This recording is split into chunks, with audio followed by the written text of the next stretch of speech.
कल आपको मैंने बताया कि भक्ति और कर्म का जब मेल हो जाता है, जिसकी आप भक्ति करते हैं उसके जैसा आप आचरण रखते हैं, उसके कहे हुए मार्ग पर आप चलते हैं, तब आपके अंदर धर्म जागृत हो जाता है, धर्म की स्थापना हो जाती है। बहुत से लोग हैं कि जो आचरण करते हैं और भक्ति नहीं करते, और बहुत से लोग हैं जो भक्ति करते हैं पर आचरण नहीं करते। जैसे हमने देखा है कि बहुत से लोगों में ये भावना आती है कि हमें सोशल वर्क करना चाहिए, हमें लोगों की सेवा करनी चाहिए। जब आप लोगों की सेवा करते हैं तो अनायास आश्चर्य की बात है कि हमारे अंदर अहम भाव जागृत हो जाता है। इसकी मिसाल के तौर पे आप देखिए कि जो मिशनरी लोग होते हैं, जब ये अपना धर्म फैलाते हैं तब ये भूल जाते हैं कि ये स्वयं ईसा मसीह के रास्ते पर नहीं। ईसा मसीह ने कितने बार कहा होगा कि तुमको पहले अपना पुनर्जन्म प्राप्त करना चाहिए। जब तक तुम्हारे अंदर आत्मा प्रकट नहीं होता है तब तक तुम अपने को अंधे ही समझो। अनेक तरह से ये बात कहने पर भी ये लोग इस भ्रामक कल्पना में हैं कि हम मिशनरी का काम करते हैं और कुछ गरीबों को इकट्ठा करके या किस मरीजों को ठीक करके वो सोचते हैं हम परमात्मा का काम कर रहे हैं। ये परमात्मा का काम नहीं, ये मनुष्य का काम है। आप ही ने गरीबी बनाई है, आप ही ने परेशानियां उठाई हैं, मनुष्य ने ही सब विपदा बना के रखी है और उसको अब आप अगर ठीक कर रहे हैं तो उसमें आप किसी प्रकार से भी परमात्मा का काम नहीं कर रहे।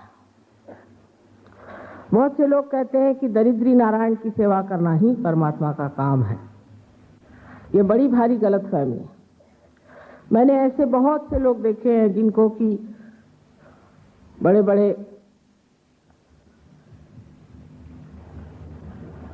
पदक मिले हैं, बहुत बड़ी बड़ी उनके लिए प्रशंसा गाई गई है, उनके प्राइजेस मिले हैं, नोबेल प्राइजेस मिले हैं, और जब उनके जीवन की ओर दृष्टि करते हैं तो देखते हैं कि वो अत्यंत क्रूर और बहुत गुस्से वाले और क्रोधी लोग हैं, बड़े मतलबी और बहुत ही ज्यादा अपने में ही रमे हुए लोग हैं। तो ये भी एक अहंकार की ही एक बड़ी ही सूक्ष्म सी बात है, जिसे करने से मनुष्य खुश तो होता है पर दूसरे उससे खुश नहीं होते। जब अहंकार हमारे अंदर काम करता है तो हम उसे देख नहीं पाते, क्योंकि हम दूसरों को दुख देते हैं और हमारे अंदर ये संवेदन नहीं रहता है कि हम दूसरों को दुख दे रहे हैं। हम सोचते हैं कि हम तो बड़ा ही अच्छा कर रहे हैं, क्योंकि कोई सी भी धारणा एक बना ली कि ऐसा करने से लोगों का भला होगा, तो चाहे ऐसे न हो वैसे न हो, किसी न किसी तरह से जबरदस्त ठेल ठाल के करना ही अच्छा। अगर ये भी सोचा जाए कि बिल्कुल आप सिर्फ सेवा के ही लिए कर रहे हैं, तो भी आपका अहंकार तो बना ही रहेगा और कोई भी उसके विरोध में जरा सी भी बात करे तो मनुष्य एकदम से भूल जाएगा कि वो सत्कर्म कर रहा है। इस अहंकार को किसी तरह से भी आप हाथ नहीं डाल सकते, कारण जिसने इसको परिधान किया है, जिसने इसे ओढ़ा है, वो नहीं जानता कि वो अहंकार में डूबा हुआ है। इस प्रकार के अनेक हम लोग कार्य करते रहते हैं, जो हम सोचते हैं कि हम बड़ा भला काम कर रहे हैं, लेकिन हमने इसमें सिर्फ अपने अहंकार की ही तृप्ति की। लेकिन परमात्मा का काम ऐसा होता है कि जो जीवंत क्रिया है, उसके लिए ये जरूरी नहीं कि आप किसी आदमी से कहिए कि भाई और 20-25 बुला के लाओ और उनको ये धर्म की दीक्षा दो, उस धर्म की दीक्षा दो।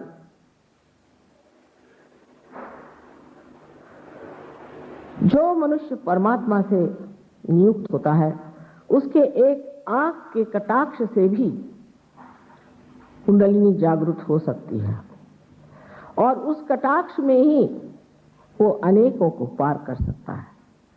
इतना ही नहीं, उसके कुंडलिनी के जागरण की वजह से उसकी तंदुरुस्ती अच्छी हो सकती है, उसकी मानसिक दशा अच्छी हो सकती है, और उसकी बौद्धिक दशा ठीक हो सकती है, उसकी सांसारिक दशा भी ठीक हो सकती है। सारी उसकी जो स्थिति है वो पूर्णतया आमूलाग्र परिवर्तित हो सकती है, बदल सकती है। लेकिन जब ये घटित होता है तो उस मानव को किसी भी तरह का इस मामले में अहंकार नहीं रहता। उसको ये नहीं लगता कि मैंने कुछ किया है। अब जैसे आज डॉक्टर स्पाइरो ने बात की तो मैं कुछ सशंकित अपने और देखने लगी कि क्या सब ये मैंने किया, और अगर कुछ होता भी है हमारे कारण तो इसमें कोई मुझे विशेष बात इसलिए नहीं लगती है, कारण जो मेरे अंदर एक स्थिति है, समझ लीजिए ये माँ है पृथ्वी, इसके अंदर आपने अगर बीज छोड़ दिया तो अपने आप प्लावित हो जाता है, अपने आप उसमें अंकुर आ जाता है। तो अब क्या पृथ्वी को घमंड हो जाता है क्या कि मैंने ये कार्य किया? जब ये हमारा स्वभाव ही है तो उसमें क्या विशेष बात हुई?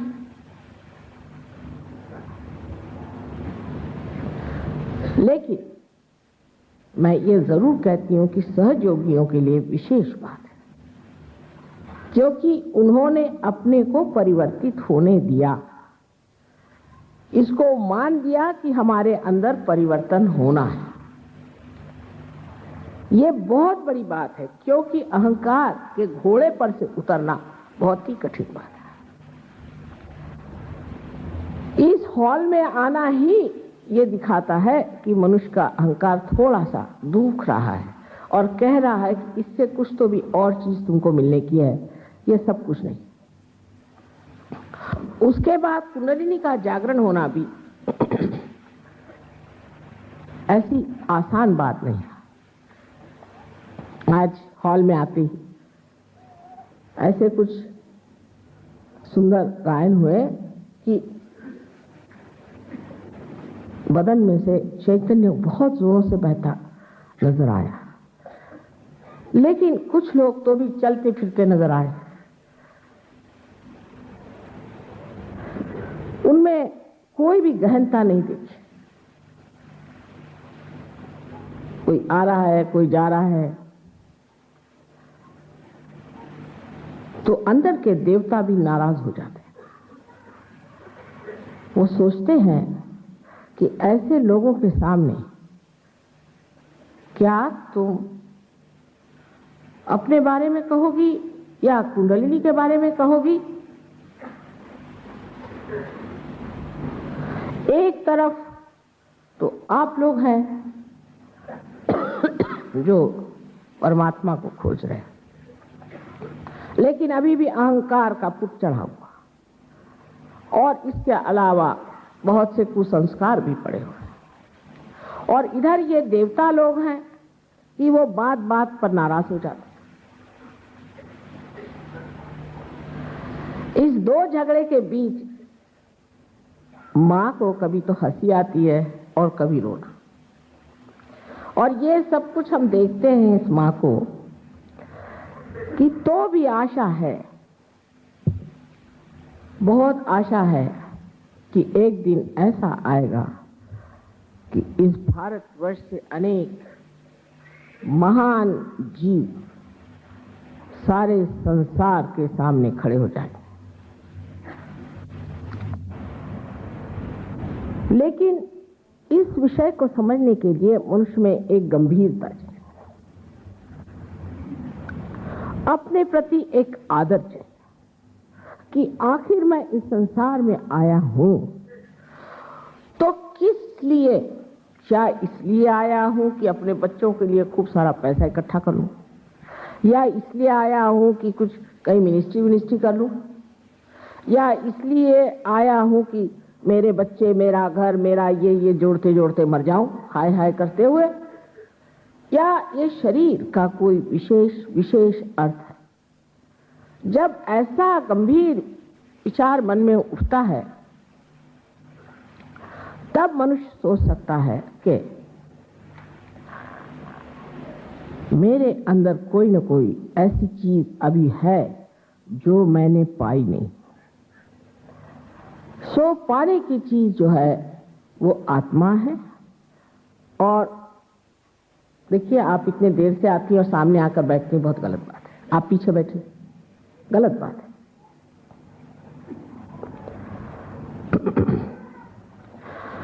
और उसकी और एक तरह से गंभीर तरीके से देखना चाहिए।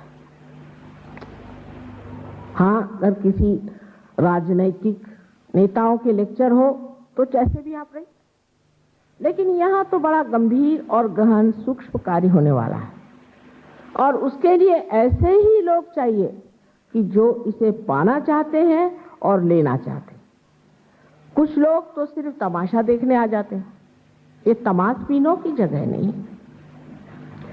और कुछ लोग यहाँ ऐसे आते हैं कि जो सिर्फ टीका टिप्पणी करने के लिए, और हर चीज पे हंसने से वो सोचते हैं कि वो बहुत ही ज्यादा चतुर हैं और बहुत होशियार आदमी, अपनी होशियारी दिखाने आते हैं।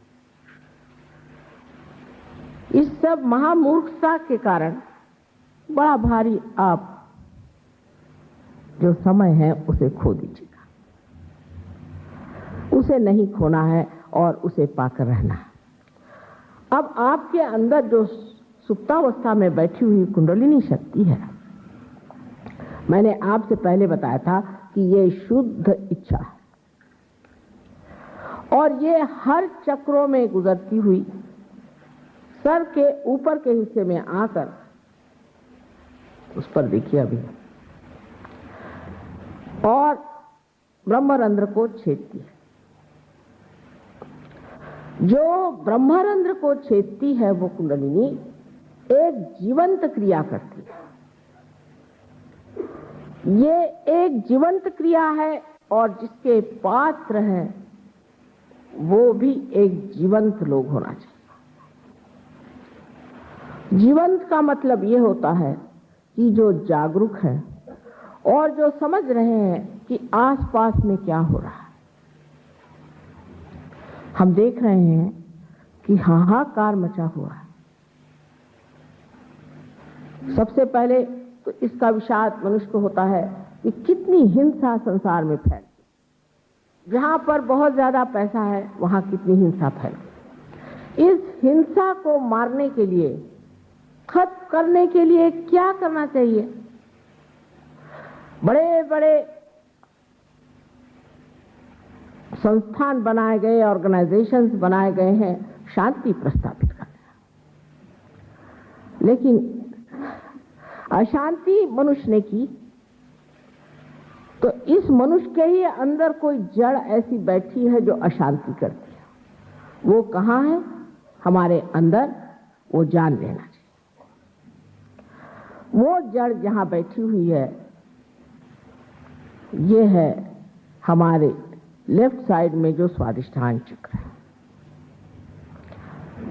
जब लेफ्ट साइड का स्वादिष्ठान चक्र अकुला जाता है तब मनुष्य में अशांति आ जाती है, और जब राइट साइड का स्वादिष्ठान बहुत ज्यादा कार्य करने लगता है तो उसका लिवर चलने लग जाता है, उसके अंदर गर्मी हो जाती है।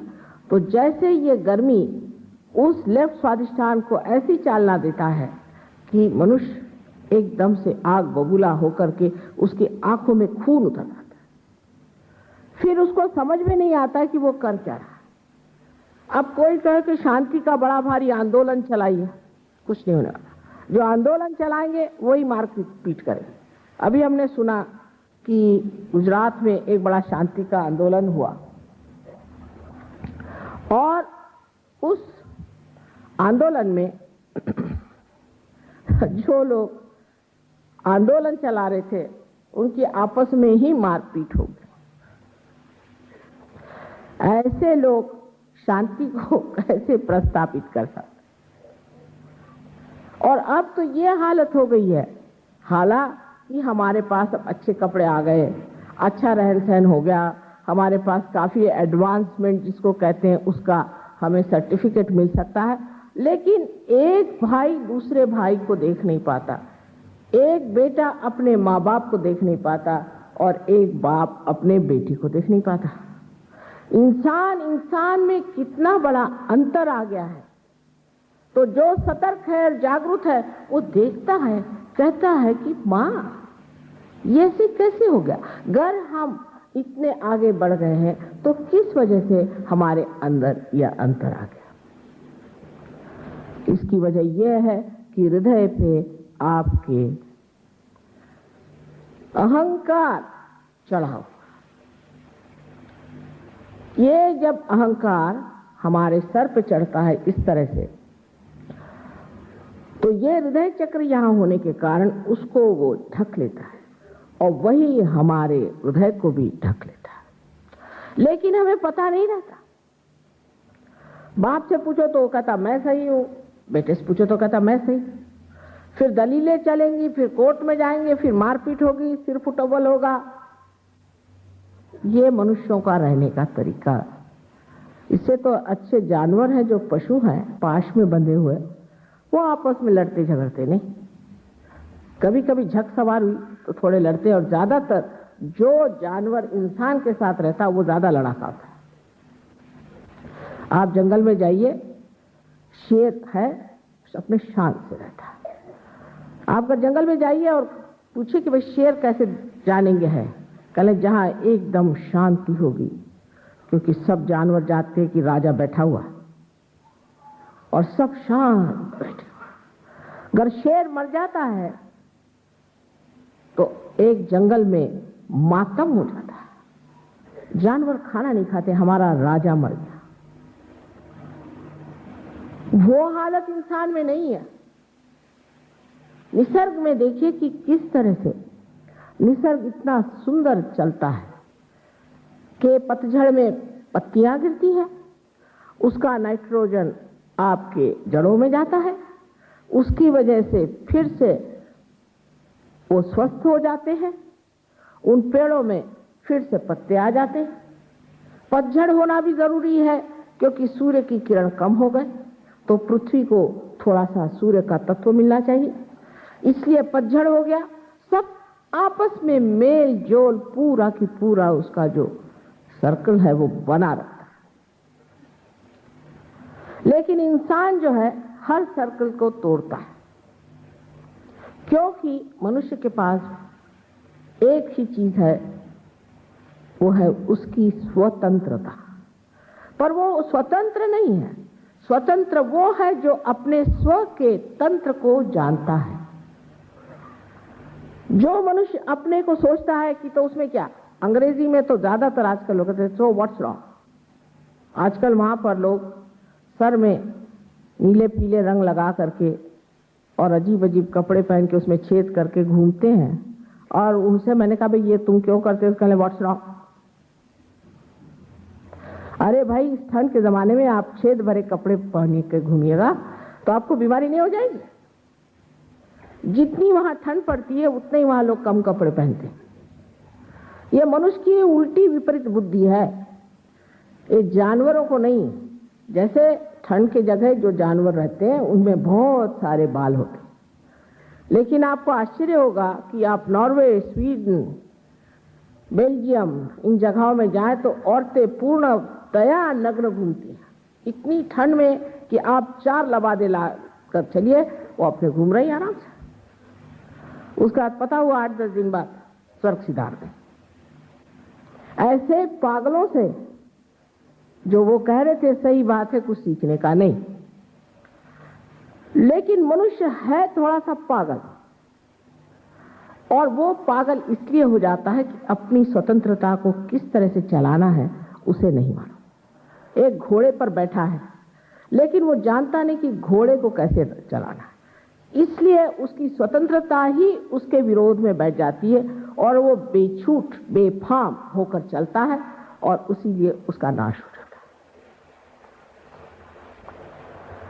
है। इस अहंकार के बारे में सारे साधु संतों ने कहा है कि प्रभु इस अहंकार से बचा कर रखना।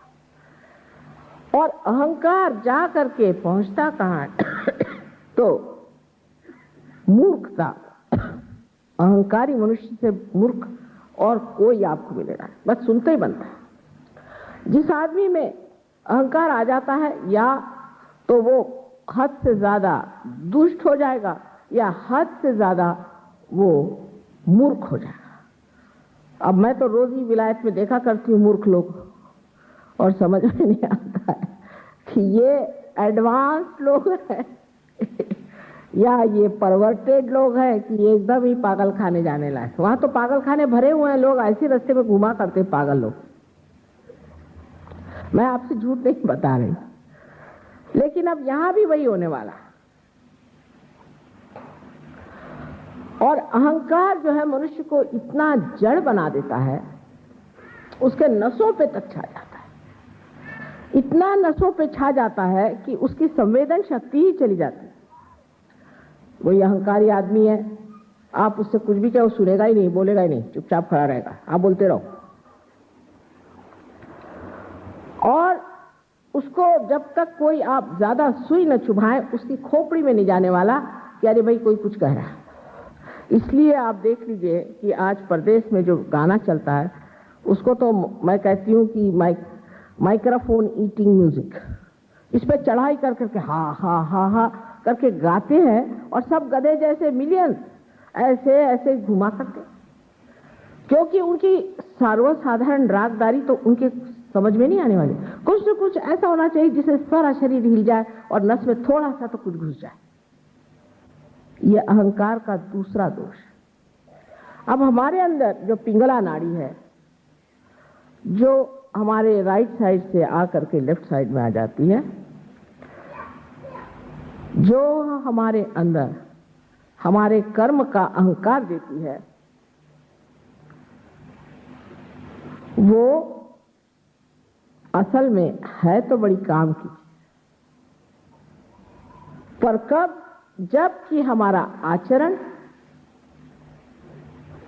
शुद्ध हो, और शुद्ध का मतलब होता है प्रेममय हो। अब बड़े बड़े लेक्चर देंगे लोग, लेकिन क्या आप प्रेम में लेक्चर दे रहे हैं लोगों को? क्या तो आप लोगों से प्रेम करते हैं या आप कुछ मतलब से बोल रहे हैं? इस पे एक परख लेना चाहिए कि वास्तव में क्या मैं इनके हित की बात कह रहा हूं, इससे क्या इनका हित होगा, बेनेवलेंस होगा, तब आप समझ लेंगे। पर यह सच्चाई आने के लिए भी सच्चाई का धर्म अंदर बनना पड़ता है। तो देखिए कितनी गड़बड़ चीज है कि धर्म बनाने के लिए आपको आचरण करना चाहिए, और आचरण तब बनता है जब वो सच्चाई अंदर हो। तो ये तो यही हुआ कि मुर्गी पहले कि अंडा पहले। कौन सी चीज से शुरू की जाए जिससे कि पहले सच्चाई अंदर आ जाए और उसके बाद उस सच्चाई के बूते पर हम वो काम करें जो शुद्ध हो, पवित्र हो, प्रेममय हो। इसका इलाज एक ही है कि कुंडलिनी का जागरण करते ही आपके अंदर जो धर्म सुप्ता अवस्था में है वही जागृत हो जाता है। कितनी कमाल की चीज है बताइए। कुछ करना नहीं, मैं आपसे कभी नहीं कहूंगी कि शराब मत पियो, कभी नहीं कहने वाली। मैं ये भी नहीं कहूंगी कि आप चोरी मत करो, मैं कुछ नहीं कहूंगी। लेकिन जब आपके अंदर धर्म जागृत होता है तो आप करेंगे ही नहीं। बड़े बड़े साधु संतों को थोड़ी बताना पड़ता था कि बाबा शराब मत पियो, अपने बीवी को मत मारो, ऐसे गलत काम मत करो। वो करते ही नहीं थे। उनके लिए कोई गवर्नमेंट नहीं चाहिए, पुलिस नहीं चाहिए, कुछ नहीं चाहिए, वो गलत काम कर ही नहीं सकते। जो सही काम है वही करते हैं। ये कैसे होता है? क्योंकि अंदर पेट में जो धर्म है वो जागृत हो गए। जागृत होते ही एक तरह का शरीर के अंदर नया प्रकाश सा आ गया। एक साहब थे, बड़े भारी डॉक्टर थे, जैसे लोग हैं आजकल, वो रियाद में हैं, बहुत बड़े डॉक्टर हैं।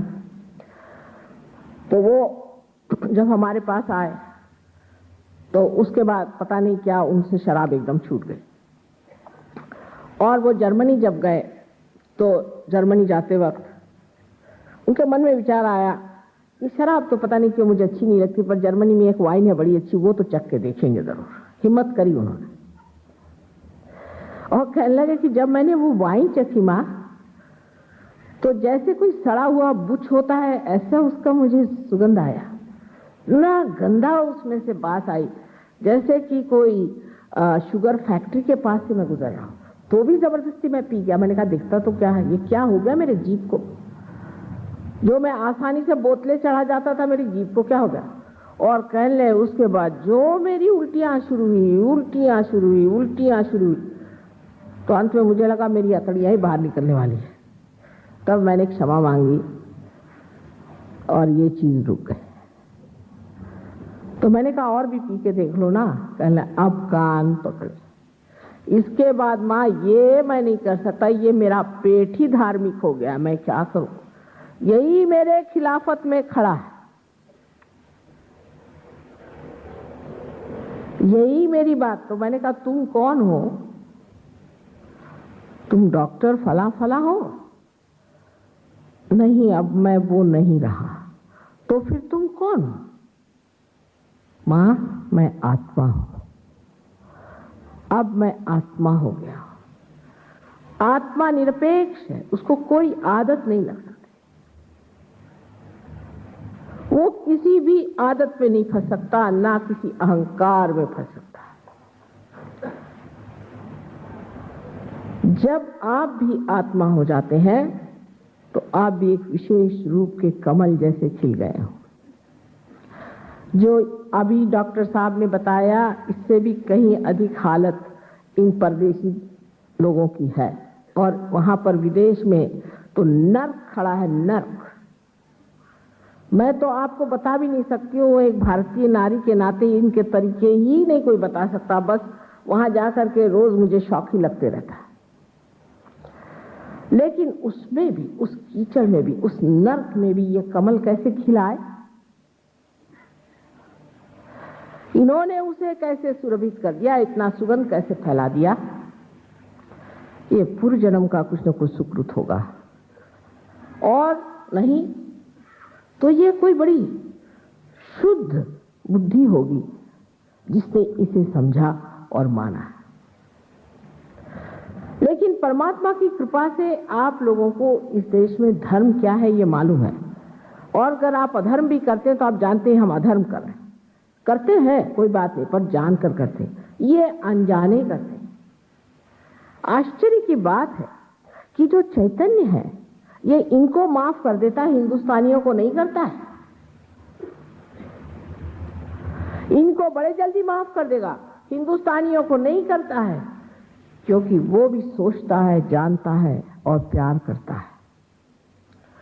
वो जानता है कि तुम लोगों ने जान जान करके गलत काम किए हैं, तो उसके थोड़े से फल भोगो। इसीलिए मैं देखती हूं कि सहयोग में अनेक हिंदुस्तानी आते हैं, पार हो जाते हैं और फिर गए हवा पर, पता ही नहीं चलता उनका। हॉल्स भर जाएंगे, लोग भीड़ कर जाएंगे, सब हो जाएगा, पर वो पता नहीं कहाँ गायब हो जाते हैं। उसका एकमेव कारण एक यही है कि हम लोग अभी तक अधोगति के और ही चलना चाहते हैं। लेकिन इनके यहाँ जो नर्क गति होने से ये एकदम बाहर छोड़ छाड़ के निकले हैं, सो अब उसमें नहीं जाना चाहते। इन्होंने देख लिया वो क्या चीज। हमें अभी देखने का हो तो देख लीजिए, पर तब तक शायद हम न रहें और नहीं आपका परिवर्तन।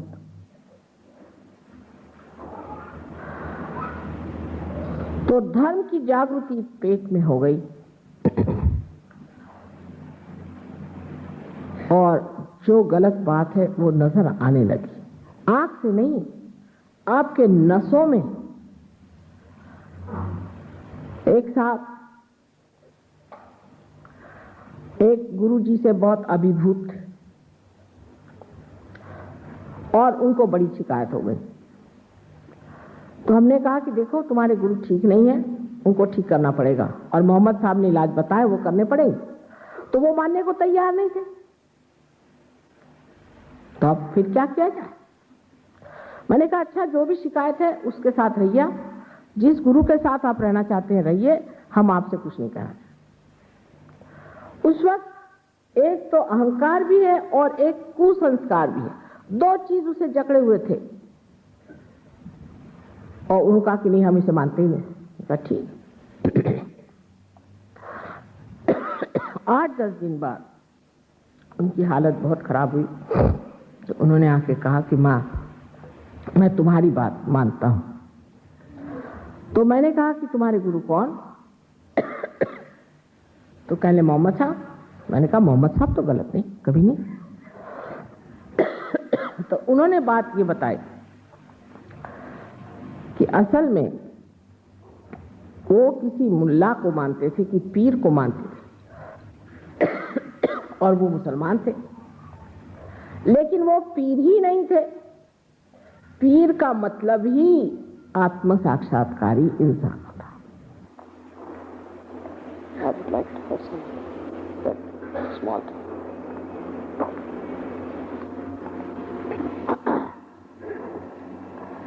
अब वो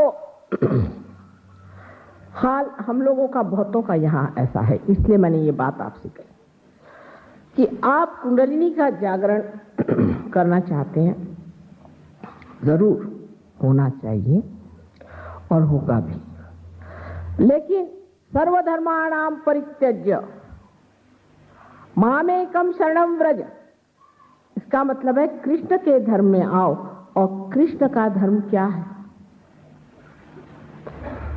हिंदू धर्म और मुसलमान धर्म कृष्ण का धर्म नहीं। मुसलमान भी अकबर कहते हैं, विराठी को तो कहते हैं, वो भी मुसलमान भी कृष्ण को मानते हैं, क्यों नहीं? तो कृष्ण का धर्म क्या है? कृष्ण का धर्म है कृषि करना। जो हमारे पेट में देवता बैठे हुए हैं, जो लक्ष्मी नारायण जी हैं, वो श्री कृष्ण बन के कृषि करने आए थे, इसलिए उनको कृष्ण कहा गया। उस कृषि का कार्य आपको करना है, बाकी सब धर्म को आप छोड़िए। ये उन्होंने 6000 वर्ष पहले कहा था। आज मैं कहूंगी कि सर्वधर्माणाम परित्यज्य, जागृति के धर्म में आप उतरिए। समा बदल गया। पहले हम कृषि करते हैं, फिर उसकी जागृति भी होनी चाहिए। और अगर हम इस वक्त चूक गए तो हम समय के साथ नहीं चल रहे। इसका मतलब हम जागरूक नहीं हैं। लेकिन अभी कोई अजीब सा यहां आदमी आ जाए, जोकर या क्लाउन जैसे, और वो माइक्रोफोन को खा खा करके कुछ गाना गाए, तो सब लोग उसके ओर दौड़ेंगे और नाचेंगे। लेकिन अगर कोई बात कहे कि आज का समय जागृति का है, तो बहुत कम लोग इसे मानेंगे, बहुत कम लोग इसे मानेंगे। एक बहुत बड़े एम्बेसडर थे, तो मैंने उनसे कहा कि आपको फ्रॉइड की बात इतनी क्यों जचती है? और यूंग की क्यों नहीं जचती? तो उसने कहा कि क्योंकि फ्रॉइड ने कोई नई बात कही थी इसलिए हमें जची, और यूंग ने तो उसी के ऊपर जो पुरानी बातें थे उसी पर अपना किला बांधा। मैंने कहा भाई वाह। हम लोग खाना खा रहे थे, मैंने कहा अच्छा एक नई बात आपसे बताएं, आप करेंगे? कल हाँ जरूर। मैंने कहा अभी तक आपने कभी टेबल नहीं खाई, आप टेबल खाइए। और जो जीवंत चीज है वो यूंग ने की कि जो चीज पहले हो गई है उसी पर बांधना। जैसे कि जड़ है, जड़ के ऊपर पेड़ खड़ा हुआ, पेड़ में पत्तियां निकली, शाखाएं निकली, उस शाखाओं के ऊपर में फल आ गए, फूल आ गए और फूलों में फल लगे। आप अगर कोई नई चीज करके लाके दिखाए, साहब मैं एक नया फल लाया, तो देख लीजिएगा वो प्लास्टिक का ही फल होना चाहिए। हवा में से कोई चीज निकलती है क्या? तो पूर्ण जितना आज तक का धर्म कार्य हुआ है, उस धर्म कार्य की आखिरी अंतिम चीज आज ये है आत्म साक्षात्कार, जिसे आपको प्राप्त होना है। सहज योग में आप जानिएगा कि ये सारे की सारे अवतरण, बड़े बड़े महापुरुष, ये सबों ने कार्य किया है और इसको बनाया है। अब सिर्फ ऊपरी मंजिल की चीज जो है वो पाने की है। सारा रास्ता उन्होंने बना दिया आपके लिए, और वो रास्ता बनाने वाले सब हमारे लिए वंदनीय है और हमारे लिए ऊंचे हैं। लेकिन जो उस रास्ते में कांटे थे वो आज भी कांटे हैं और आप उनको पहचानते नहीं। सहयोग में आप जानिएगा कि इसमें से कांटे कौन थे और कौन असल थे।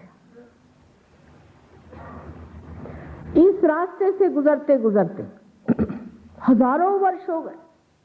पहले दृष्टा हुए, सृष्टा हुए, तरह तरह के लोग आए, उन्होंने धर्म की ये ऊंची इमारत तैयार की। आज उसका शिखर आपके हाथ लगने वाला है। सहयोग में किसी भी धर्म को विरोध नहीं, लेकिन वो धर्म होना चाहिए। ये मुल्ला और पादरी और ये जो बैठे हुए भिक्षुक पंडित लोग, इन पर धर्म नहीं, उसकी कोई सी भी जिम्मेदारी इन पर नहीं। मैं तो कभी कभी सोचती हूं कि ये लोग सोचते हैं कि परमात्मा है ही नहीं। अगर ये परमात्मा में विश्वास करते तो इतनी ठगबाजी, इतना झूठ, इतना अधर्म क्यों बोलते? शायद ये लोग ये भी सोचते हैं कि हम ही ने तो भगवान बनाया है, हम ही ने तो भगवान को बना के रखा हुआ है, इन सबको बेवकूफ बना रहे हैं। तो आपको तो मालूम है भगवान कुछ है नहीं।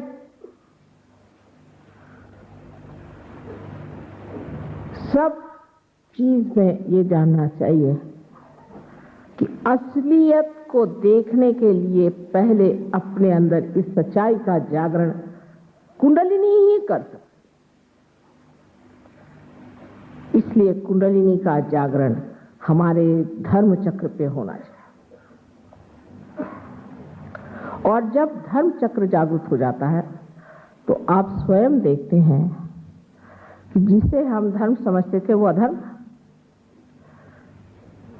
महाराष्ट्र में एक मंदिर है, खंडोबा का बड़ा मशहूर मंदिर है, तो हम भी उस मंदिर में जाके आए। स्वयंभू है, स्वयंभू मंदिर। जाकर आए तो हमारे एक सहयोगी बेचारे बुजुर्ग थे, वो भी खंडोबा के मंदिर गए, तो हमारे पीछे पीछे, और लौट के आए तो बेहोश होके गिर गए। मैंने कहा हुआ क्या था? माँ आप गए थे तो हम भी गए खंडोबा, और फिर आगे क्या हुआ? और तो कुछ नहीं। मैंने कहा ये आपको टीका किसने लगाया?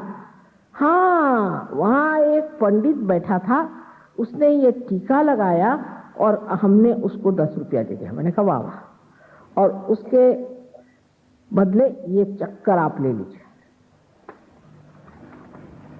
उससे टीका लगाने की क्या जरूरत है? अरे आप जागरूक सहयोगी हैं, आपका आज्ञा चक्र जागरूक है, हर आदमी से आप अपने ऊपर लगाते हैं। विलियम ब्लेक ने कहा है कि पादरी लोग आप जानते हैं कि सबको बपतिस्मा देते हैं सब, और वो सर पे ऐसे यहाँ हाथ रख के पानी रख के कि तू भाई अब हो गया पार, झूठ मूठ का नाटक होता है, ऐसे नाटक जैसे अपने यहाँ यज्ञोपवीत बनाते। तो उसने कहा कि a priest cursed on my head in my childhood.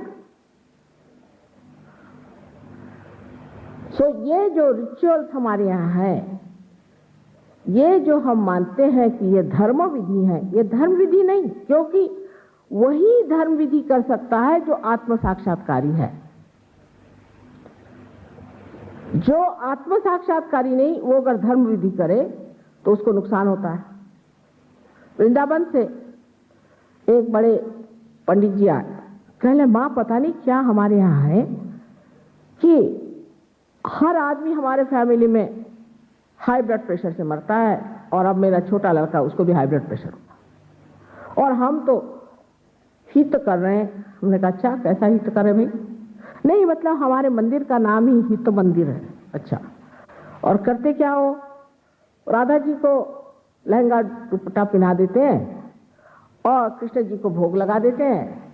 मैं तो वो तो खाते भी नहीं, तुम क्या भोग लगाओगे? और राधा जी पहनती क्या है? वो कहा नहीं नहीं साहब, हम तो जो भी आता है उसमें से सब उनको बनवा देते हैं। मैंने कहा उसमें से आप कितना खाते हो वो बता दो। अब वो तो खाना ही हुआ, हमें चरितार्थ अपना चलाता है। मैंने कहा आपके चरित्र में कोई अर्थ ही नहीं, आप चरितार्थ क्या चला रहे? तो अपने में यह समझना चाहिए कि धर्म की भावना जो हमारे अंदर है वो कितनी गलत है। खाने पीने में भी हम धर्म की भावना बहुत गलत रखते हैं। जिस इंसान में उसकी राइट साइड बहुत जबरदस्त हो, उसके लिए एक तरह का भोजन ठीक है, जिसकी साइड लेफ्ट साइड खराब हो उसके लिए दूसरे तरह का भोजन है। हमारे आयुर्वेद में भी यह माना जाता है कि प्रकृति के अनुसार मनुष्य का भोजन होना चाहिए, लेकिन उस पर भी मेरे ख्याल से काफी आक्रमण हो गया। सहज योग में आपको बताया जाएगा कि आपकी प्रकृति क्या है और उसके अनुसार आप अपना भोजन करें। अब कोई लोग राइट साइडेड क्यों है या लेफ्ट साइडेड क्यों है, इसका इतिहास ढूंढने की कोई जरूरत नहीं, जो साक्षात इस समय है वो देखना चाहिए। सो सहयोग में आज वर्तमान इस वक्त आपको क्या तकलीफ है वो देखी जाएगी। कल हो सकता है कि आप एकदम ठीक हो जाए। अभी मैं मद्रास में थी, एक औरत आई, उसने बताया कि मेरे सब गंडमाल हो गई है और डॉक्टर कहते हैं सब कैंसर है, और वो ऐसा मुंह पे कपड़ा बांध के आई। तो कहा अच्छा बैठ जाओ बत्ती लेकर के। 10 मिनट बाद मैंने कहा अच्छा तुम्हारा ये खोलो तो सही, देखते हैं सब गायब। सब लोग कहने लगे वाकई था, हाँ कहने इतने सूजे सूजे थे, सब गायब हो गए। कैसे गायब? क्योंकि उन पे लेफ्ट साइड की बाधा थी और वो निकल गई, वो साफ हो गई, ठीक हो गई। कोई एक पागल आदमी आके बैठता है, दूसरे मिनट आप देखते हैं कि ठीक हो जाता है। कैसे? क्योंकि उस पर कोई इस तरह का असर था जो निकल गया, वो ठीक हो गया। तो सहयोग जो है ये तत्व को छूता है, ये बाह्य से नहीं छूता है, तत्व को छूता है। और धर्म हमारा तत्व है, धर्म से रहना हमारा तत्व है। इसमें अनेक धर्म है, पितृधर्म है, मातृधर्म है, देश धर्म है, सारे विश्व का धर्म है। तरह तरह के धर्मों से हमारा जो शरीर है वो पाला जाता है, सजाया जाता है, उसका रूप आता है।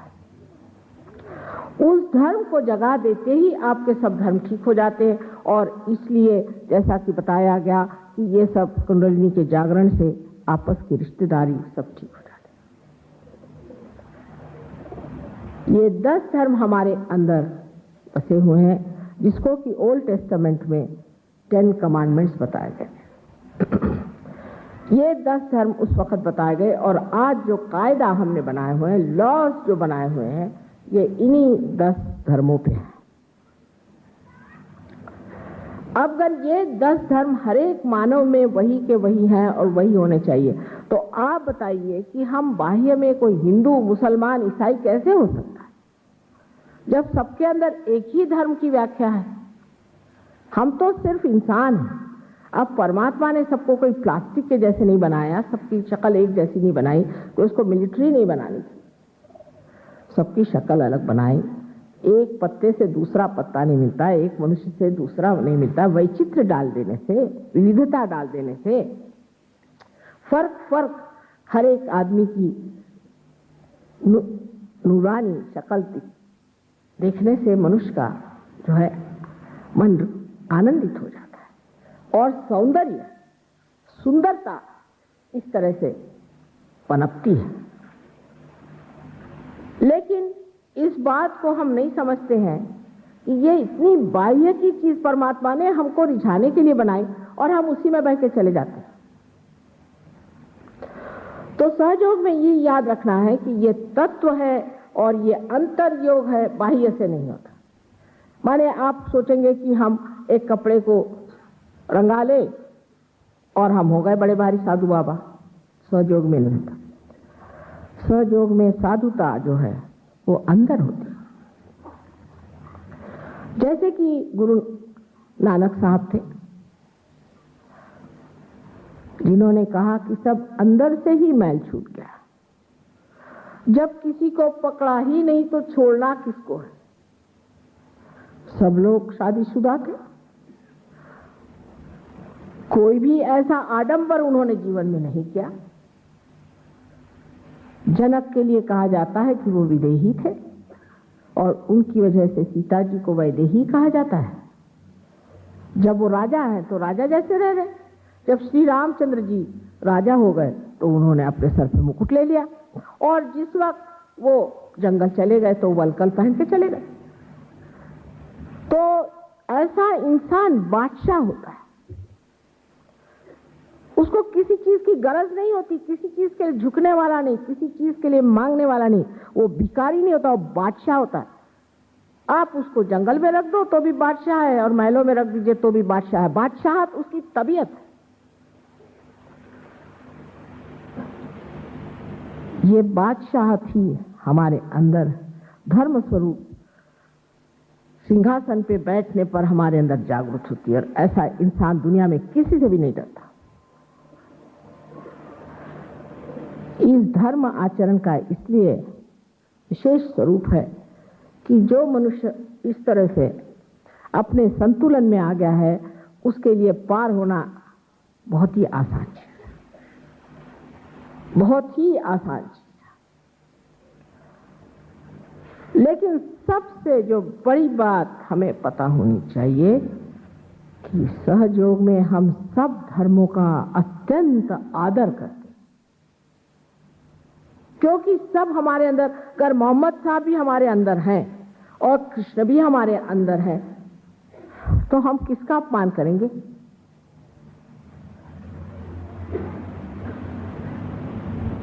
लेकिन हम धर्म पे रहते नहीं, धर्म से हम विचलित हो जाते हैं। सहयोग में आने के बाद भी थोड़ी देर ऐसे ही चलती है उथल पुथल, बाद में अपने आप कुंडलिनी बांधते चली जाती है और आप भी बनते चले जाते हैं। और जब ब्रह्मरंध्र को छेद कर पूरी तरह से आप अपनी आत्मा में स्थित हो जाते हैं, तो उसके आनंद में जब आप आते हैं तो कहा जाता है कि धर्मातीत, धर्मों से परे, गुणातीत, सब गुणों से परे। माने क्या धर्म छोड़ थोड़ी देते हैं, माने ये कि उसके अंदर ही साक्षात धर्म है। उसे कोई धर्म का पालन क्या करना है, वो स्वयं साक्षात ही धर्म की मूर्ति हो जाता है, वो अधर्म का काम करेगा ही नहीं। लेकिन उसका जो धर्म है वो जीवंत धर्म है। वहां कर्ण को मारना भी धर्म है और द्रोणाचार्य को मारना भी धर्म है और एक उंगली पर गोवर्धन को उठाना भी धर्म है। धर्म की पूर्ण व्याख्या समझने के लिए पहले अपने अंदर का धर्म जागरूक होना चाहिए। मैं आपसे कोई भी ऐसी धर्म की चर्चा नहीं करूंगी कि भाई धर्म से चलो। आजकल तो धर्म का मतलब है कि आप सब कुछ छोड़ छाड़ के मुझे दे दो और तुम धर्म से चलो, भिखारी हो गए। मैं ये कहूंगी धर्म का मतलब है कि जागरूक हो जाओ, जगो, अपनी ओर जगो। कुंडलिनी के जागरण के बाद आप देखते हैं कि हम हाथ में सांप पकड़े हुए हैं लेकिन छूटता नहीं। एक कोशिश करके उसको छोड़, बहुतों का तो अकस्मात ही छूट जाता, पर एकाध का छूटता ही नहीं। जरा सी कोशिश से छूट सकता है। वहीं पे मैं कहती हूं कि वीरता है और वहीं पे मनुष्य की विशेषता है। धर्म पे आज इसलिए कहा था कि कल आपको मैं आत्मा पर बताऊं, आत्मा के बारे में कि आत्मा को प्राप्त करना क्या है और आत्मा को प्राप्त करने पर इस दीप को किस तरह से संभालना चाहिए। हृदय में आत्मा का दीप जल जाने पर उसको किस तरह से संभालना चाहिए। लेकिन माँ जब कैस्ट्रॉयल भी देती है तो उसमें थोड़ा सा चॉकलेट मिलाकर देती है। इसी प्रकार कुंडलिनी आपको पहले और चीजें बहुत सारी दे देते हैं। जैसे आपकी तंदुरुस्ती अच्छी हो जाएगी, फिर आधे लोग उसी में चले जाएंगे। बहुत से लोग तो इसीलिए आते हैं कि बीमारी ठीक करो। उसके बाद हो सकता है आपका मानसिक विकार हट जाए, किसी बच्चे का मानसिक विकार ठीक हो जाए। उसके बाद हो सकता है आपकी सांसारिक दशा बहुत अच्छी हो जाए। एक साहब है, उनके पास बहुत पैसा आ गया, सहयोग में आने के बाद उनका आप छोड़ो, आपका हमारा तो काम होगा। जब दिवाला निकलेगा फिर से आएगा। या किसी का हार्ट ठीक कर दिया तो जब तक उनके दूसरी बीमारी नहीं होती तब तक वो घूमते रहेंगे, फिर आएंगे। तो मेरा तो काम ही ये रहा है कि आ बेटे तुझे धो के निकालती हूँ, फिर जा गंदा हो जा, फिर आजा, फिर धोती रहती हूँ। यही अविरल काम चलते रहता है अपने देश में विशेषकर।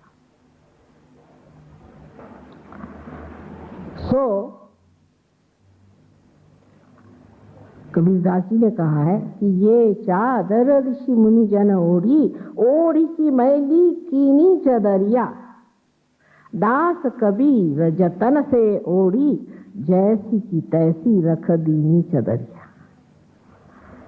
इस पवित्रता को प्राप्त होना चाहिए और उस पवित्रता के लिए गौरव होना चाहिए, एक शान होना चाहिए। ये नहीं कि दूसरे अपवित्र हैं, लेकिन पवित्रता के तेज में हम कितने आनंद में मस्त हैं। कल आपको मैं ये बताऊंगी कि आत्मा का प्रकाश हमको जरूर दिखाता है कि हम में क्या पवित्रता है और क्या पवित्रता है, लेकिन एक तैयारी होनी चाहिए कि जो अपवित्रता है उसे छोड़ ही देना है, काहे पकड़ के रखना बहुत होगा। इसी तैयारी से आप लोग कल आइएगा, मैं आपको समझाऊंगी। आशा है कि एकदम गंगा जी में नहाकर ही आप यहां से जाइएगा। परमात्मा आप सबको सुमति दे।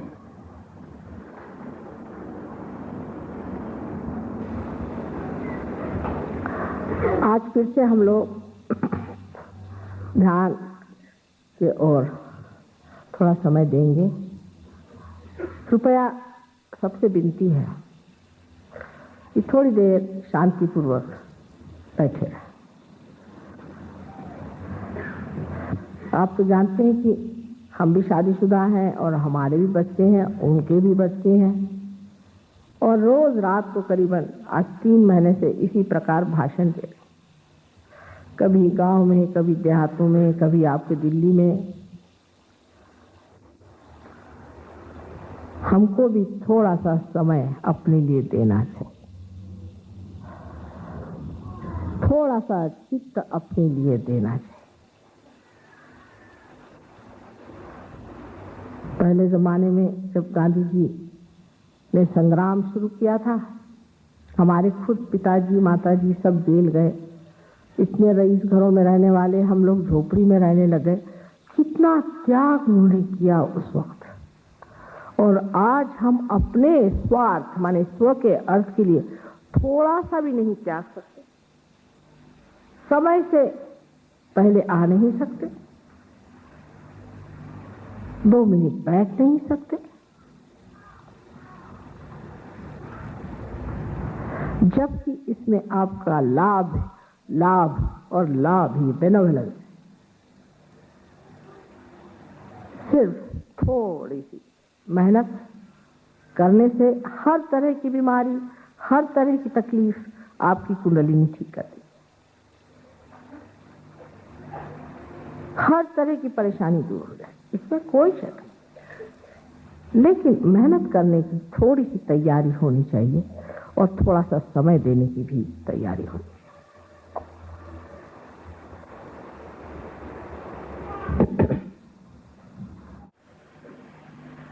अब जिसे जाना हो वो कृपया चले जाइए, और जिसे ध्यान में आना है वो ध्यान करें। कुर्सी पे बैठ करके भी ध्यान हो सकता है। जो लोग नीचे नहीं बैठ सकते कुर्सी पे बैठ जाएं, कोई बात नहीं। जो लोग नीचे बैठ सकते नीचे बैठ जाएं, जो कुर्सी पे बैठ सकते हैं सिर्फ वो कुर्सी पे बैठ जाएं, उसमें कोई हर्ज नहीं।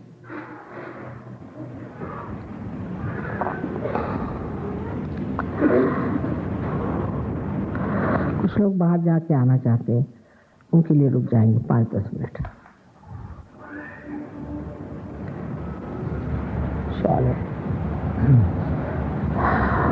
पसीना बुखार चढ़ा था।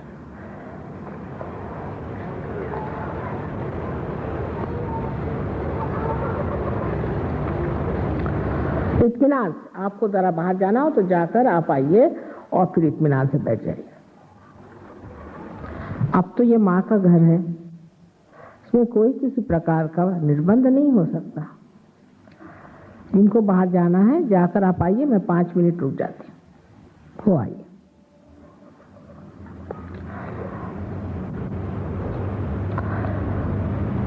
और फिर शांतिपूर्वक बैठे।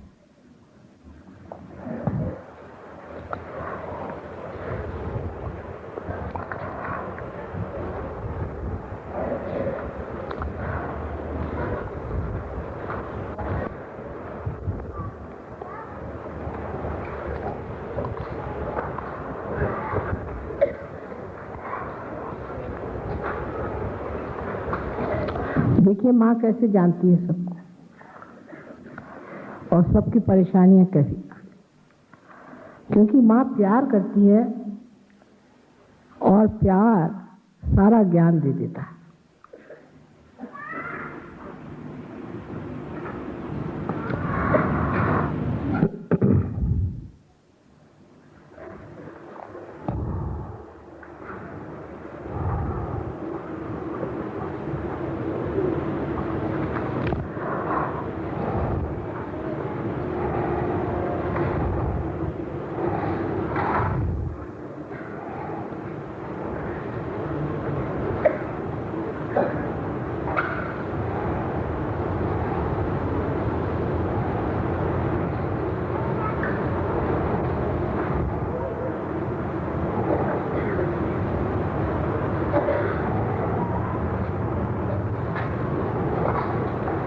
कल 10 बजे रखिए सवेरे, अच्छा रहेगा क्योंकि फिर टाइम है।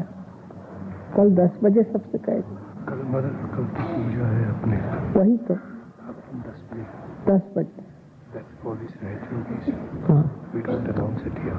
हाँ, We've already told them. 10 o'clock। सहयोगी भी कल 10 बजे से कुछ पहले ही आ जाए।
यूनिवर्सिटी प्रोग्राम का कार्ड दे गई है वो संध्या।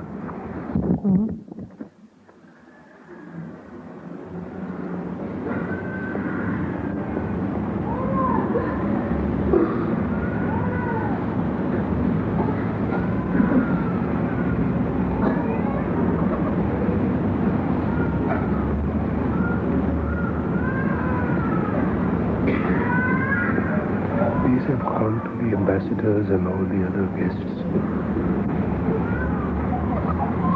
तो कल्चरल प्रोग्राम है। In addition to yours, mother. In addition to your lecture.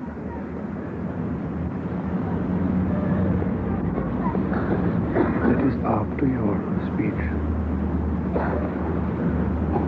And this is the other card which has been given to others.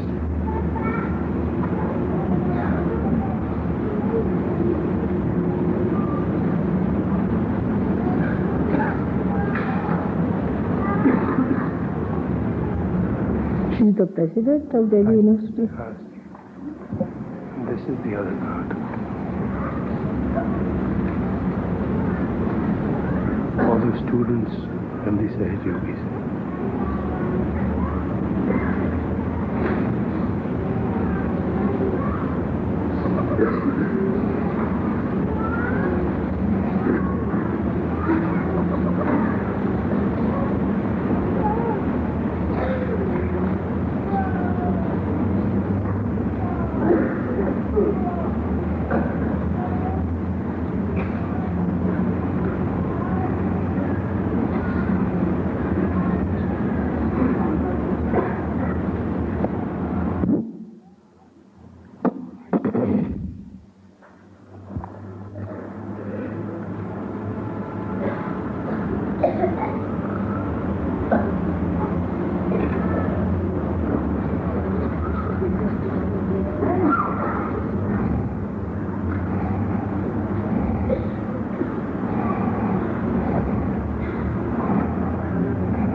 सब लोग आ गए।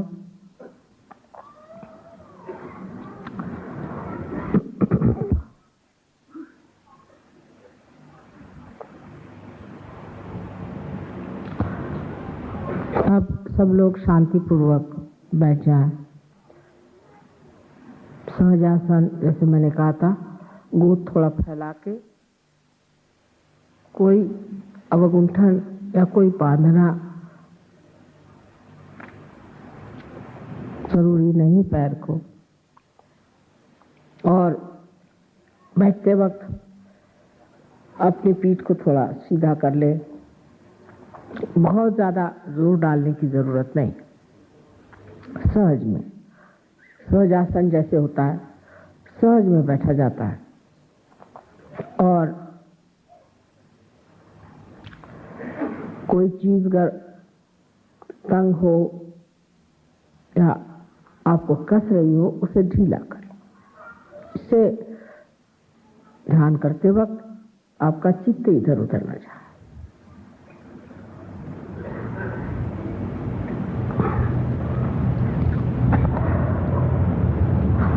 ये एक जीवंत क्रिया है।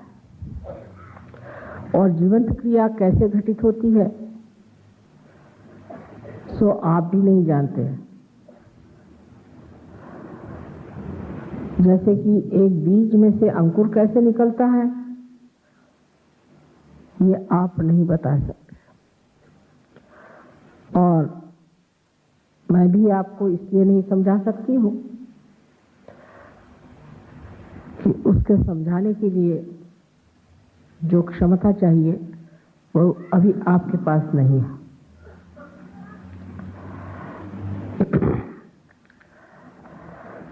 किंतु इस जीवंत क्रिया को आप प्राप्त हो सकते हैं। आप सब योग्य हैं इस योग्य है और समय भी बिल्कुल यही है।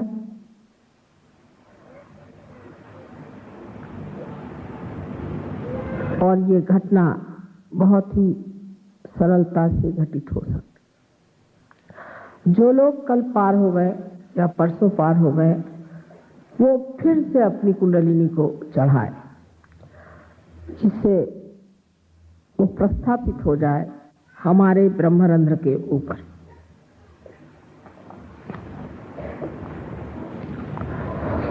कोई भी अपने प्रति न्यूनता की भावना नहीं रखनी चाहिए, अपने पर कोई दोषारोपण नहीं करना चाहिए। मैं खराब हूं, मैं बिल्कुल बेकार हूं, इस तरह की बातें सहयोगियों को तो शोभा नहीं देती, लेकिन आप जो भक्तगण हैं आपको भी, क्योंकि भक्त परमात्मा को बहुत प्यारा है और जो सत्य को खोजने वाला है वो किस प्रकार ओछा हो सकता है। इसलिए अपने प्रति एक श्रद्धा की भावना, प्रेम की भावना करनी चाहिए।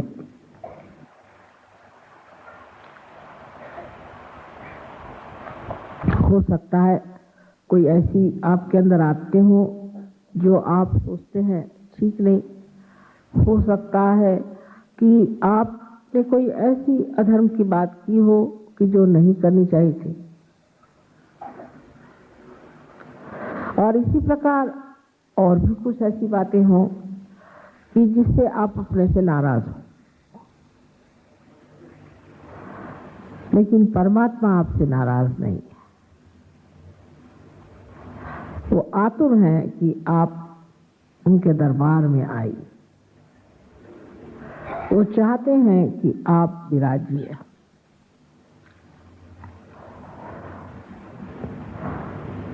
इसलिए आप अपने को माफ कर दें।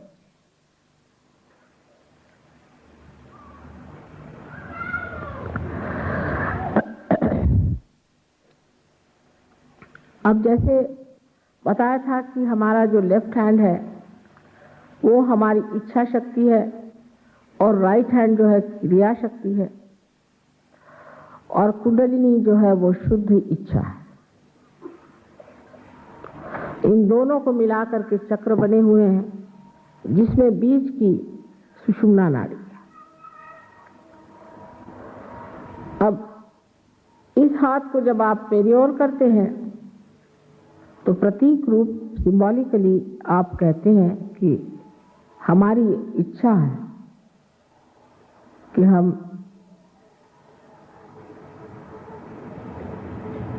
इसे प्राप्त करें। हाँ, बच रहा है बाहर। हाँ,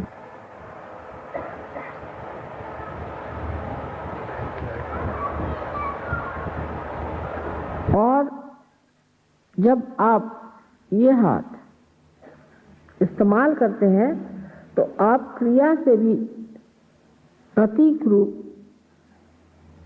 ये कहते हैं कि हम इच्छा के साथ क्रिया भी मिला रहे हैं।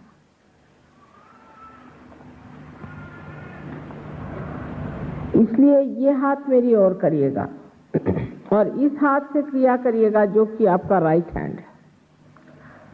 राइट हैंड को आप पहले हृदय पे रखेंगे, उसके बाद पेट के ऊपरी हिस्से में, फिर पेट के निचले हिस्से में, फिर ऊपरी हिस्से में, फिर हृदय पे।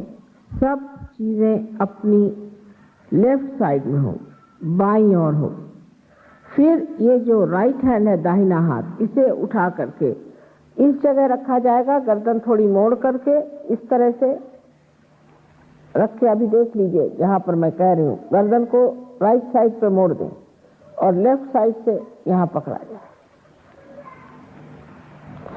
उसके बाद ये हाथ माथे पर, इसको माथा कहते हैं या कपाल कहते हैं, फोरहेड पर इस तरह से रखा जाए, आड़ा और उसे दबाया जाए। उसके बाद यही हाथ आज्ञा चक्र ही सामने है और आज्ञा चक्र पीछे, सर के पीछे के हिस्से में रखा जाए और सर को इस पे बोझा डाल करके थोड़ा सा सर उठाया जाए, उन्नत ऊपर उठाया। उसके बाद इस हाथ को तान करके इसका जो तलवा है इसके बराबर बीच की जो जगह है उसको अपने तालू भाग पर, जहां पर बचपन में हमारी हड्डी नर्म थी, उस जगह इसे दबा करके 7 मर्तबा घुमाना है। बस इतना ही कार्य।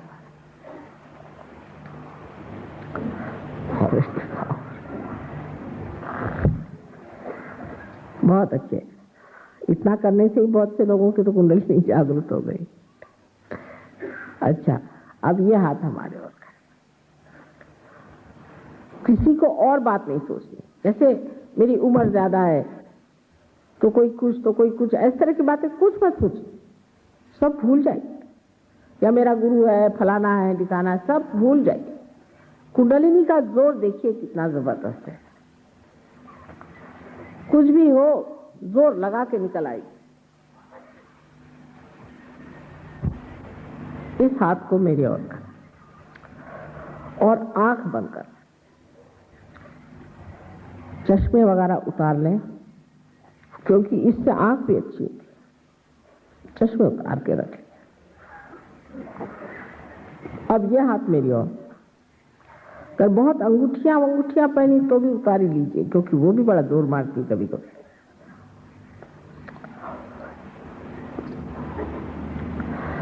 और अब इस हाथ को आप हृदय पर रख लो, आंख बंद कर ले। बीच में आंख मत खोलिएगा क्योंकि चित्त जो है आंख खोलने से बाहर की ओर आता। आंख आप बंद रखिए, किसी भी हालत में आंख मत खोलिएगा। अब राइट हैंड जो है, जिसे आप दाहिना हाथ कहते हैं, उसे हृदय पे रखें और सारा काम बाईं ओर करने का है। हृदय पे हाथ रख के एक सवाल किया जाए 3 मर्तबा। बड़ा मूलभूत सवाल है, माँ क्या मैं आत्मा हूँ? माँ क्या मैं आत्मा हूँ? माँ क्या मैं आत्मा हूँ? सवाल पूछा जाए हृदय में।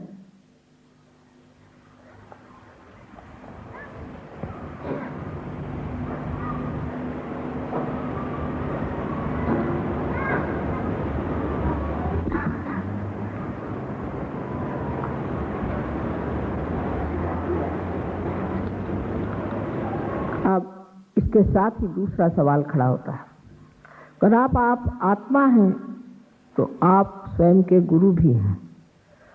इस राइट हैंड को अब आप अपने पेट पर ऊपरी हिस्से में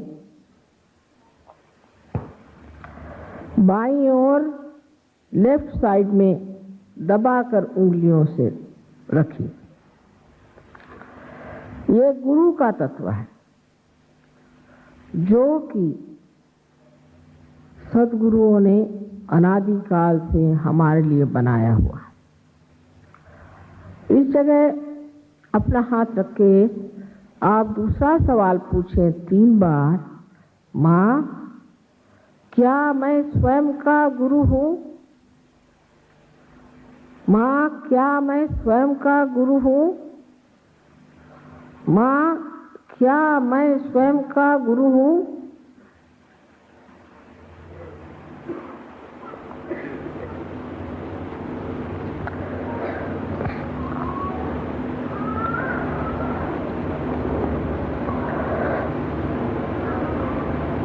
अब इस हाथ को उठा करके पेट के निचले हिस्से में रखें जो कि शुद्ध विद्या का स्थान है या केंद्र है।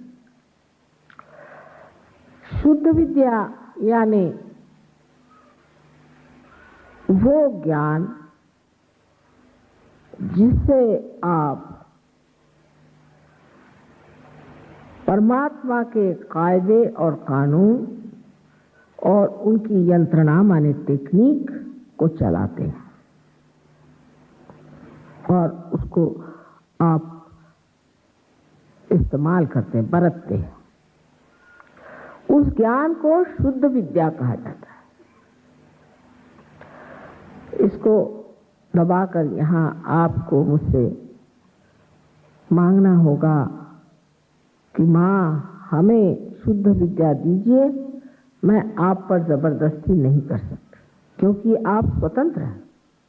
इसलिए कृपया आप उससे ये मांगे, माँ कृपया मुझे शुद्ध विद्या दीजिए। 6 मर्तबा आप उससे कहिए क्योंकि इस चक्र में 6 पंखुड़ियां हैं।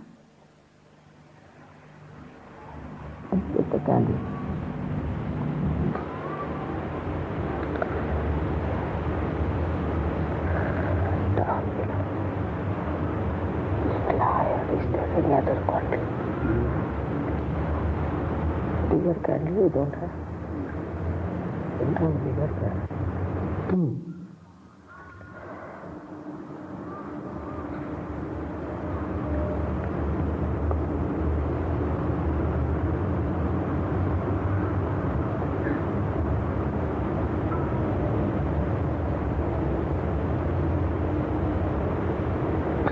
अब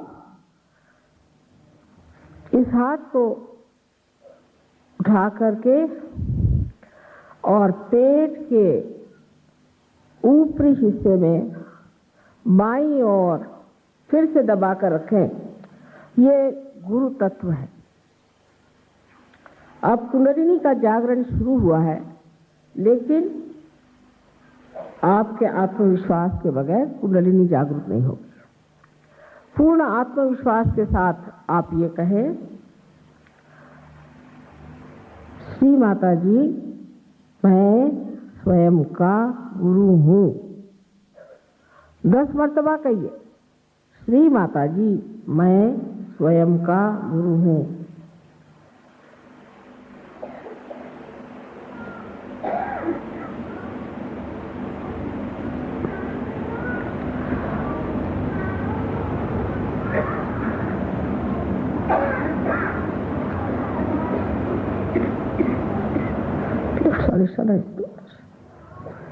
हाँ, 10 मर्तबा कहिए।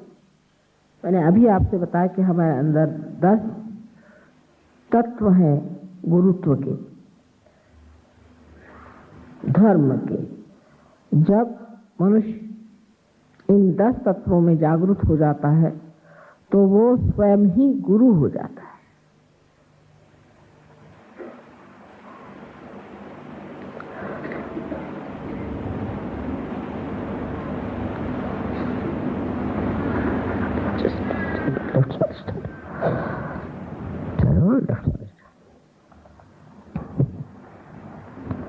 अब इस दाहिने हाथ को उठा करके अपने हृदय पे रखिए और फिर से पूर्ण आत्मविश्वास के साथ कहिए, श्री माता जी मैं आत्मा हूँ। 12 मर्तबा कहिए, श्री माता जी मैं आत्मा हूँ। श्री माता जी मैं आत्मा हूँ। पूर्ण विश्वास से कहिए। स्वादिष्ट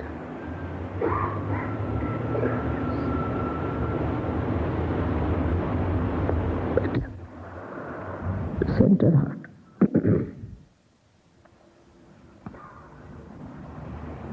हाँ, अब इस हाथ को उठा करके अपने कंधा और गर्दन के बीच जो कोण होता है उस पर रखिए और गर्दन को दाहिने ओर मोड़िए, दाहिने ओर टू योर राइट।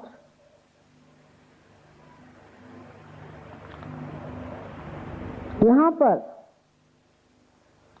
आपको ये जानना चाहिए कि परमात्मा क्षमा के सागर है।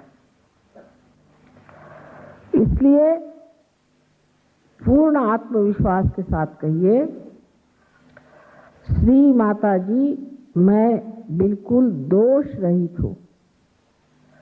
Mother I am not guilty. पूर्ण विश्वास के साथ 16 मर्तबा कहिए, मैं बिल्कुल दोष रहित हूं। विश्वास करिए मेरा, आप वास्तविक बिल्कुल दोष रहित हैं। कंधे के ऊपर रखिए हाथ, सर पे नहीं कहा मैंने। कंधे पर हाथ रखें, कंधा और गर्दन के बीच जो कोण है उस पर हाथ रखें।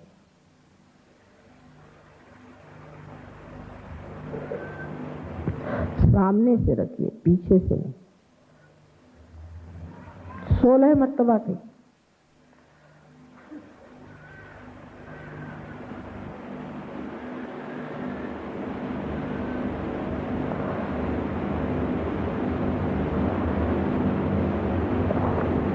अब इस हाथ को उठा करके और अपने कपाल पर, अपने भाल प्रदेश पर, माथे पर, जहां हम सिंदूर लगाते हैं, कुमकुम लगाते हैं, वहां आड़ा पकड़ी और दोनों तरफ से दबाइए जैसे सर दर्द के वक्त हम लोग दबाते हैं। इस जगह आप पूर्ण हृदय से कहें कि माँ मैंने सबको क्षमा कर दिया। माँ मैंने सबको क्षमा कर दिया। पूर्ण हृदय से एक बार भी कहें तो भी काम बन जाएगा। ये न सोचिए क्षमा करना कठिन है। दोनों ही बात करना न करना एक मिथ्या है। लेकिन आप अगर दूसरों को क्षमा नहीं करते हैं तो आप दूसरों के हाथों में खेलते हैं।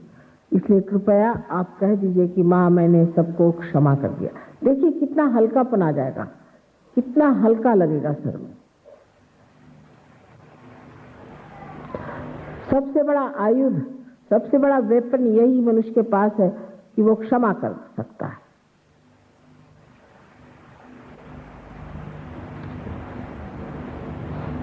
हाँ, और अब इस हाथ को पीछे की ओर सर में पकड़ें और सर को किसी तरह से बोझा डालकर पीछे की ओर सर को उन्नत करें, माने ऊपर की ओर ले जाए। इस जगह आपको कहना है कि हे प्रभु, अगर मुझसे कोई गलती हो गई हो तो क्षमा करो, पर कृपया अपने को दोषी न समझना, न अपने दोष गिनना, कुछ नहीं।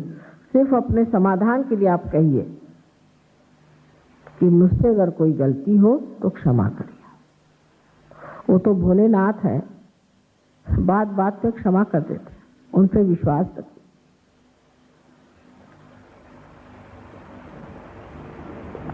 अच्छा, पूर्ण हृदय। अब इस तालू को फैला करके और इसका बीचला हिस्सा बराबर अपने तालू पर रखें, माने तलवे के बीचले हिस्से को अपने तालू पर रखें और दबा के उसे जोर से 7 मर्तबा घुमाएं। इस वक्त फिर आपकी स्वतंत्रता मैं ले नहीं सकती हूँ। आपको कहना होगा कि माँ हमें आत्म साक्षात्कार चाहिए, आप कृपया हमें आत्म साक्षात्कार दीजिए। कृपया 7 मर्तबा कहिए कि माँ हमें आप कृपया आत्म साक्षात्कार दीजिए। जोर से दबा।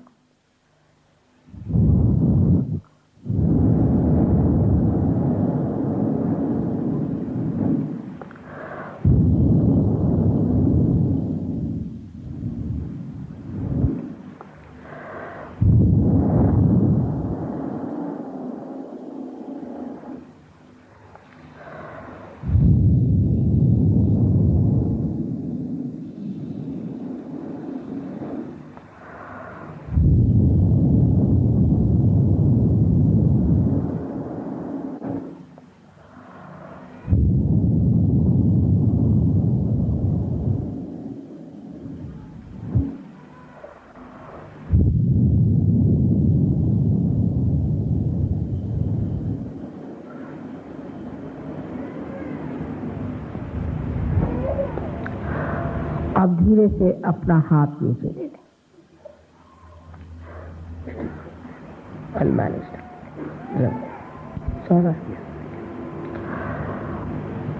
अब आप मेरी और देखिए अगर कोई विचार तो नहीं आ रहा है कि आप निर्विचार है सर।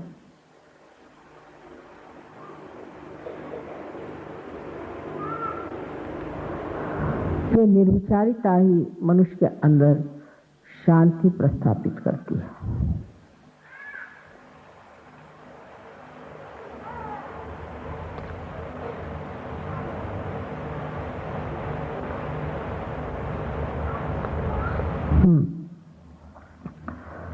अब इस हाथ को मेरे और किया था, अब इस हाथ को मेरे और करें।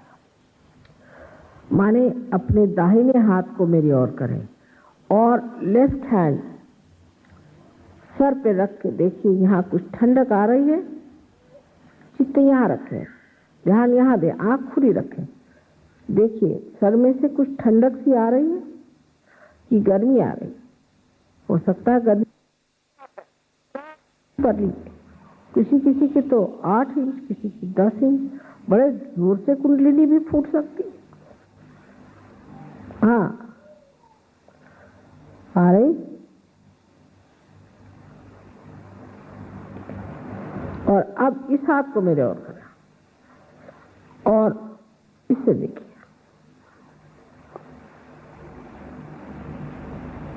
ऊपर, थोड़ा ऊपर, 4 इंच 6 इंच ऊपर, तब देखिए हिला के इसको डाल। हाँ अब इस हाथ को मेरे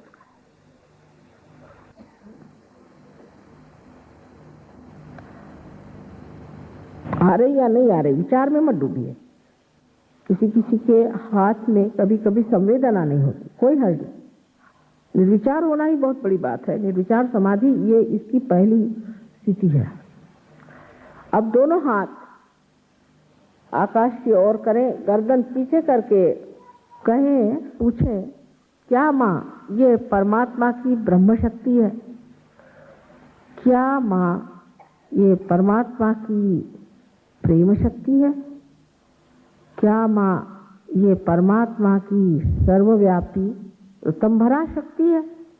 3 बार पूछे, कोई सा भी इसमें से एक सवाल 3 बार पूछे। दोनों हाथ ऊपर उठाई, पूरी तरह से उठा के गर्दन पीछे करके। अब हाथ नीचे कर लीजिए, नीचे हाथ कर लीजिए, सब लोग नीचे हाथ। अब देखिए हाथ ऐसे करिए, देखिए हाथ में कुछ ठंडक सी आ रही। यही वो है सलीलम सलीलम, ठंडी ठंडी हवा जो चारों तरफ सारा जीवंत कार्य करती। ये वही वो ठंडी हवा है।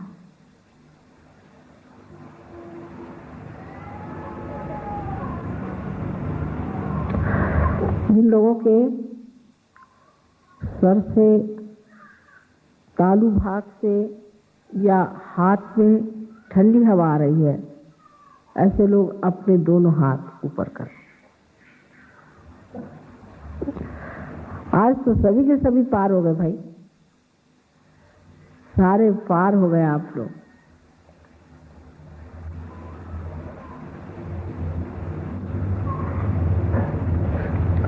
अब निर्विचार में थोड़ा हाथ जोड़ करके नमस्कार करें और निर्विचार में अपने ही को नमस्कार करें। आप साधु हो गए, आप संत हो गए, आप जागरूक हो गए। जो पार नहीं भी हुआ है कोई हर्ज नहीं, सब पार हो जाएंगे। सबको पार होना है। जो आज ही पहली मर्तबा है, शायद वो नहीं हुआ हो, कोई हर्ज नहीं, सबको पार होना है। कल फिर आप लोग आइएगा, कल 7 ही बजे से प्रोग्राम शुरू होगा, तो जल्दी आ जाइए और आकर जल्दी बैठ जाइए।